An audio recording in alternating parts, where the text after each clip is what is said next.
আপনারা কেউ শেখ হাসিনা পদত্যাগ করেছে এটা কাগজটা দেখছেন? কদিন পরে যে কোনো মুহূর্তে চুপ্পুর তাঁর যে স্বাক্ষরের দ্বারা কিন্তু এই সরকার বাতিল হয়ে যাবে। কেন? সমস্যাটা কী হয়েছে? সমস্যাটা হচ্ছে ফ্যাসিস্ট স্টেট সে নিজেকে হাজির রেখেছে সংবিধানের মধ্যে। শেখ হাসিনার সংবিধানের মধ্যে এই রাষ্ট্রটা হাজির ছিল। এখন আপনি গণ অভ্যুত্থান করার পরে কি করেছে?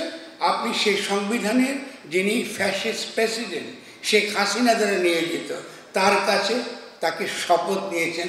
তারা বলেছেন আমি এই শেখ হাসিনার সংবিধান ঊর্ধ্বে রাখবো। বলছেন আপনি দেখেন না কি বলেছে? আমি শেখ হাসিনার প্রণীত সংবিধান আমি রক্ষা করিব। আপনাদের করতে দিয়েছেন, তখন প্রতিবাদ করেন না কেন? আমি একা প্রতিবাদ করতে হয়েছে কেন? তার মানে হচ্ছে আপনার মুখে যেটা বলেন, মনে যেটা বলছেন, এটা কি করে অর্জন করতে হবে তার প্রতি আপনাদের কোনো দৃষ্টি নেই। আপনার এদিক ওদিক চলে যাচ্ছে। পৃথিবীর কোথাও কোনো জাতি উচ্চতর জায়গায় পৌঁছাতে পারেনি যখন সে ফোকাস দৃষ্টি নিবদ্ধ থাকে না সেনাপতির মতন, যোদ্ধার মতন, যে এইটা আমি জয় করব, আমি উৎখাত করবো শেখ হাসিনাকে, সঙ্গে সঙ্গে তার ব্যবস্থাকে উৎখাত করবো।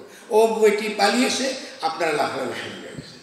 ওদের ঠিকই করে দাবি করেছে আমি এখন আমি বাংলাদেশের প্রধানমন্ত্রী বলতেছে, ওর ছেলে বলতেছে, ও বলতেছে। আপনারা কেউ শেখ হাসিনা পদত্যাগ করেছে এটা কাগজটা দেখছেন? তো দাবি করছে না কেন? চুপ্পুকে দেখাও নিয়ে বসে আছে কেন ক্ষমতা? কাগজটা দেখাও, দেখি সে কোথায় পদত্যাগ করেছে। আর যারা ওখানে আছে সেনা প্রধান বলুন কি যারা ক্ষমতায় যেই থাকুক, ব্যক্তির প্রতি আমার কোনো আক্রোশ নেই, যারাই থাকুক ক্ষমতায়, ওদেরকে বলেন দেখায় না আমাকে পদত্যাগ করতে, কোথায় তিনি পদত্যাগ করছেন? আপনি বুঝেছেন ষড়যন্ত্রটা কত গভীর?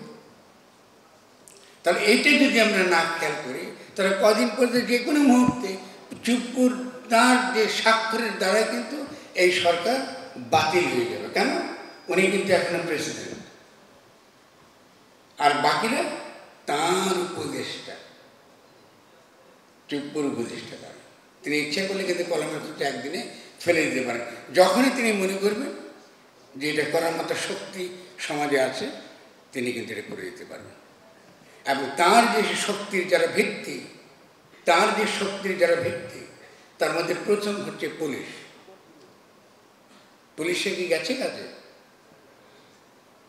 পুলিশের কাজে গেছে? কাজে যায়নি। আইন শৃঙ্খলা রক্ষা করতে পারবেন পুলিশ ছাড়া? আচ্ছা, পুলিশের কাছে কি অস্ত্র আছে? কিছু অস্ত্র চুরি গেছে, আর বহু অস্ত্র আছে, এবং বহু অস্ত্র বাইরে থেকে আসছে। এখন বলেন আর কয়টা ছেলেকে, আর কয়টা মণিকে আপনারা এইভাবে উপহার দেবেন, উৎসর্গ করবেন? আমাকে বলেন, বুঝে বলেন। এই যে বিশৃঙ্খলা করেন, খালি কল্পনার ফানুস ওড়ান, এটা তারা কী করবেন? এটা তো কিছু করতে পারবেন। ওরা যদি অস্ত্র নিয়ে দিবার নামে আপনি কি মনে করেন যে আপনাকে এবার আশ্রয় রাখবে?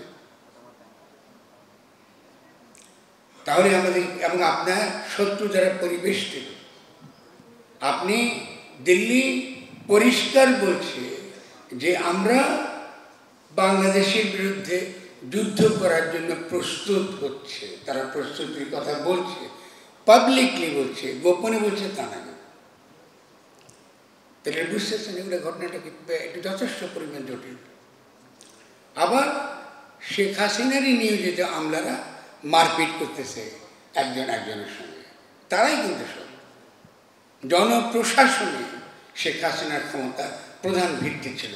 তো আপনাদের কেউ বলেন না যে জনপ্রশাসনে যারা আসছে এই তালিকা ধরে এইগুলোকে বাদ দিতে হবে? বলেন না, চিনেন না, আপনারা চিনেন না, বলতে পারবেন কি কোথায় আছে। ইতিমধ্যে এই যাদেরকে আমরা বলি কি আয়নাঘর, বিভিন্ন রকম গুম খুনের সঙ্গে জড়িত যারা হত্যা করেছে দীর্ঘকাল, ওরা কিন্তু পালাচ্ছে। মজিবুর রহমান পালাইছে, দেখি পারেন নাকি প্রধান। তাই বন্ধুরা, তরুণ বন্ধুরা, বিপ্লব ডিনার পার্টি না, প্লিজ। উল্লাসের সময় নেই। ফলে যদি আমরা এগোতে চাই তাহলে কিছু কিছু বিষয় আমাদের তত্ত্বগতভাবে খুব পরিচ্ছন্ন থাকতে হবে। কী কী জিনিস পরিচ্ছন্ন থাকতে হবে? প্রথমত রাষ্ট্র এবং সরকার এক না। আমরা কারা কারা জানি রাষ্ট্র সরকার এক না? আমরা কি বুঝি এটা মানে কি? রাষ্ট্র এবং সরকার এক না। যদি এটা বুঝি তাহলে বুঝবো যে এর আগে পুলিশরা যে শেখ হাসিনার যে তার যে নির্দেশ শুনেছিল তারা ঠিকই করেছে। কেন ঠিক করেছে? কারণ সেই পুলিশের কাছেও সরকার মানে রাষ্ট্র। তারা কিন্তু রাষ্ট্রের কর্মচারী ভাবে না নিজেদের, তারা শেখ হাসিনার কর্মচারী ভেবেছে নিজেদের। কেন ভেবেছে? কারণ আপনি তো পরিষ্কার না, কালে যদি আপনাকে পুলিশের দিয়ে আপনি তাই করবেন। রাজ কর্মচারীরা বা রাষ্ট্রের কর্মচারীরা রাষ্ট্র রক্ষা করে, রাষ্ট্রের চাকরি করে, সরকারের দালাল না, তারা সরকারের গোলাম না। সরকারটা নির্বাচিত করে কেন? রাষ্ট্রের যেই নির্বাচন পদ্ধতি আছে সেই নির্বাচন পদ্ধতিতে রাষ্ট্র পরিচালনার জন্য তাদেরকে আমরা নির্বাচিত করি। রাষ্ট্র কিন্তু আলাদা জিনিস। রাষ্ট্র গঠন করতে হয়। আমি আবার বলি, রাষ্ট্র গঠন করতে হয়, আগে বানাতে হয়। বানাতে হয় বাড়ির মতন, বাড়ির মতো করে বানাই তেমনি করে বানাতে হয়, যেখানে আমরা বাস করি।